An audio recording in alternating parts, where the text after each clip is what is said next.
We are very pleased to be joined by Anthony Starr, the Executive Director of the Western Piedmont Council of Governments here on WHKY News. Thank you so much for coming in. Glad to join you. Always a pleasure to talk to you, and you stay very busy. You handle a number of counties in the area, and right now one of the topics that has been discussed is the fact that you want to see a little more population growth in this area. Explain that for us. Yeah, so we are recommending as a target 1 to 2% population growth annually. And that's not a big number. We don't want to overheat, but we also need new population, because if you look at the census data, over the next few years, we have about 8,000 more workers retiring than will enter the workforce without new people moving into the area.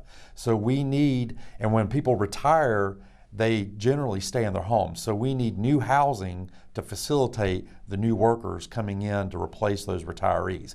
And we need homes for our children and grandchildren. So what do you do about that as an organization, and what can, I guess, other folks in the community do about something like this? Because I know you're looking at solutions as well. Yeah, so we've provided a number of recommendations.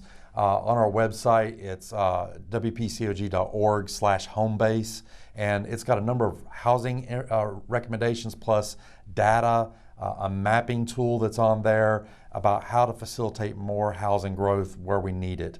And so it's a tool for our local government leaders to use in making their decisions to facilitate that good housing growth. So you cover 4 counties.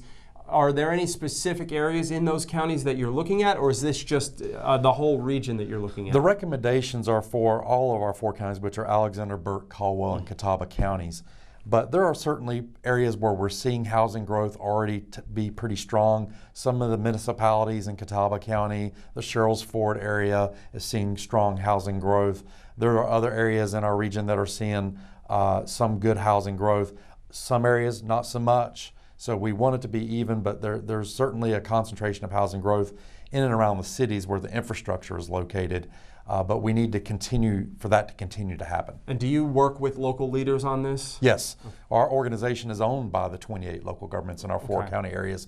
And so the elected leaders are the board for our organization. And so we work with them on these recommendations. We don't have any authority over the local governments. We're just a resource for them.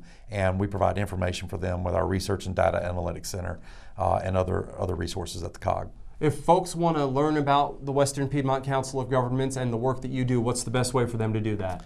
Well, if they want economic information, they go to our website at wpcog.org and subscribe to the Economic Indicators newsletter. Okay. That's a free publication. It comes out quarterly. If you want to see good data about population, transportation, housing, etc., that's a good resource. There's also on our website a number of different information sources there, but I would point on this housing issue. It's called Homebase. It's wpcog.org/homebase. There's a link on our main website. You can go there. There's lots of good information there that you can look at. Well, great information. Thank you, Anthony. I appreciate you coming in. Glad to join you. Anthony Starr, the Executive Director of the Western Piedmont Council of Governments, joining us here on WHKY News.